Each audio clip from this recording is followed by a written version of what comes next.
And welcome back to the Hot Lap. We are talking the F1 driver market, in particular what's going to happen for next year, inspired by an article from planetf1.com. We're going to be talking about Max Verstappen. Spoiler alert, is he going to go to Mercedes? We've suggested no, but let's have a look at what this article has to say, and I'm sure there's going to be quite a lot to talk about. Colapinto, Bottas, George Russell even. Yeah, George Russell.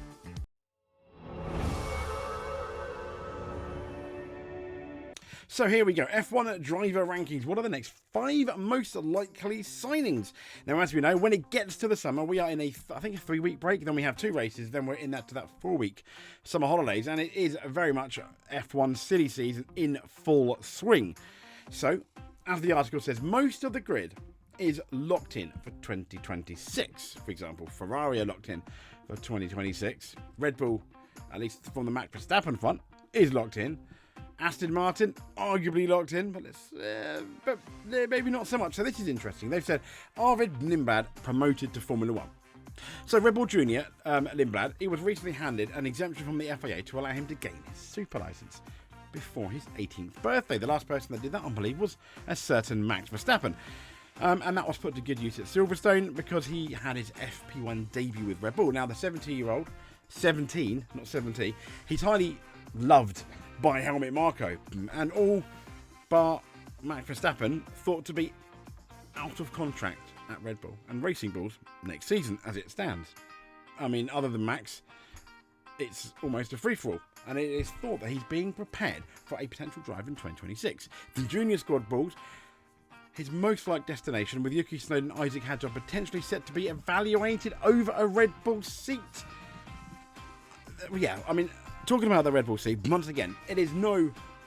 I think at this point, we've already kind of apologised and ate some humble pie to Perez, possibly Lawson, and definitely Yuki Tsunoda, because they are arguably, okay, not as good as Max Verstappen. They're definitely not that much slower than Max Verstappen. Red Bull has a second car problem more than they have a second driver problem. I think that's absolutely clear to see now. So it's going to be really interesting to see who takes the bait.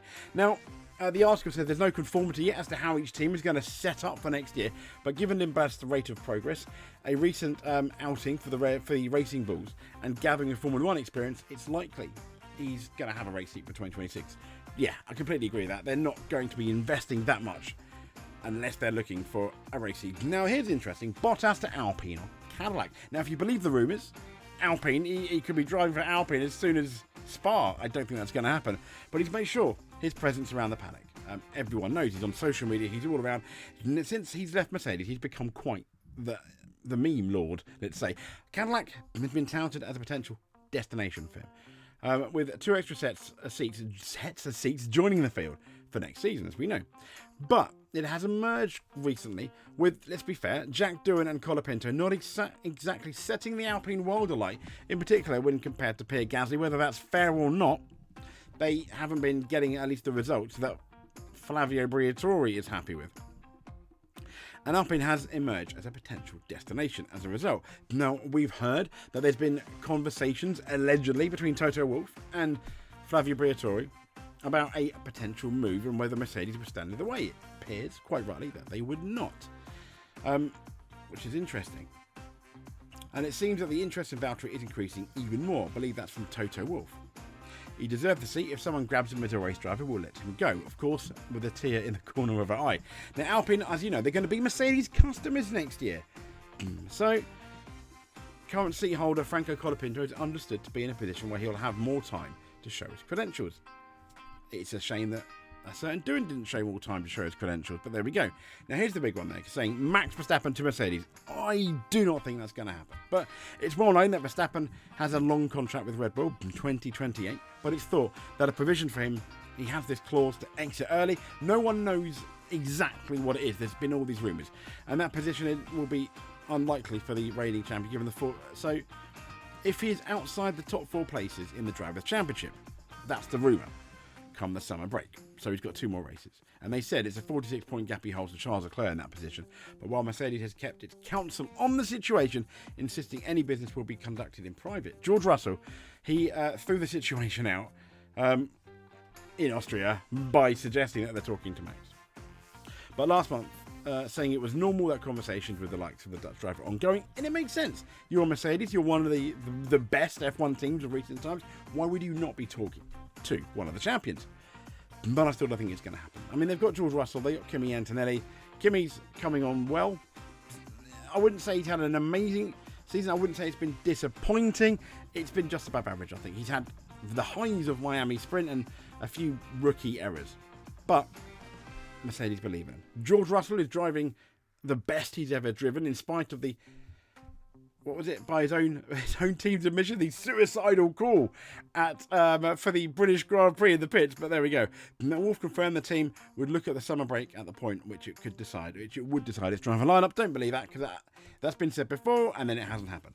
And he said the situation we have with Kimi and George, we have a perfect lineup that we very much enjoy, that we believe is the future. He has been saying that a lot, but then he's talking about obviously Max Verstappen. So yeah, politicians don't believe a word. This is interesting. Due to the fact that it's been very clear now that Red Bull absolutely cannot sort out a second car to Max Verstappen, it has helped Sergio Perez, and he's been speaking to Cadillac. Now, like Bottas, it says Perez is thought to be looking for a way back on the grid, and it's known that Cadillac is looking to hire at least one experienced driver. Out the two, I would choose Bottas, in my opinion. But the American band arrives on the grid in the brand 2026, and while the team has put together a list of drivers, Perez is believed to have one of the names on it. Also, Perez does bring in more money. I think Bottas arguably brings in, I think, more talent, but it is quite close between the two. I would choose Bottas. His cause would likely be helped if Bottas, though, were to switch to Alpine, as Zhou's name has also been mentioned. Why? I mean, okay. Yeah, Chinese market. I mean, once again, it's all about money. With the brand selling more cars than in the United States, alongside Zhou's managerial connection to the team. The problem is Zhou's exceedingly average. I mean, he's solidly average, but that's it. Yeah, he's never going to... I don't think he's going to win a world championship. I'd love him to. That'd be absolutely amazing. Is he going to win a race? I think he needs a bit of luck to win a race. I mean, a much better driver in the name of Nico Hülkenberg took 239 races just to get that podium. So, yeah. And on top of that, Zhou's currently reserve driver at Ferrari, adding another connection to the team. No, it's not happening. Now, Paul Aron for an Alpine seat, they're saying. More likely to be a long shot. Alpine's reserve driver Paul Aron is set to have several opportunities to show his pace. I say swap him with Colapinto for like Red Bull did. What was it with Luciano Berti and Christian Klein? And along with these FP1 sessions at Alpine, the team also agreed a loan deal with Sauber to run him in FP1. They said much like Oliver Bearman at Haas last year, when he had 6 FP1 sessions to prepare for Formula 1, this extended running will offer the Estonian the chance to show his potential and potentially leave a direct comparison with Colapinto at Alpine. That's going to be interesting. So who do you think? Verstappen to Mercedes? Alpine? They want Bottas over Colapinto? Or is he going to go to Cadillac? Will Perez make a return? Notice that Daniel Ricciardo is not mentioned because even though a lot of this fake media and clickbait news on Facebook, yeah, Ricciardo has said he's definitely going to remain retired, even though he never officially retired, if you know what I mean. Red Bull just kicked him to the dirt like the not very nice team they were in Singapore. It was absolutely horrendous, but there we go. Comment below and let us know what you think. Give us a subscribe if you are not subscribed, if you feel this was worth your subscription. You just watching this is more than enough for us, but if you are subscribed and you want to help out a bit more, hit that like button. It makes me smile. But until then, we'll speak to you soon. Thank you very much.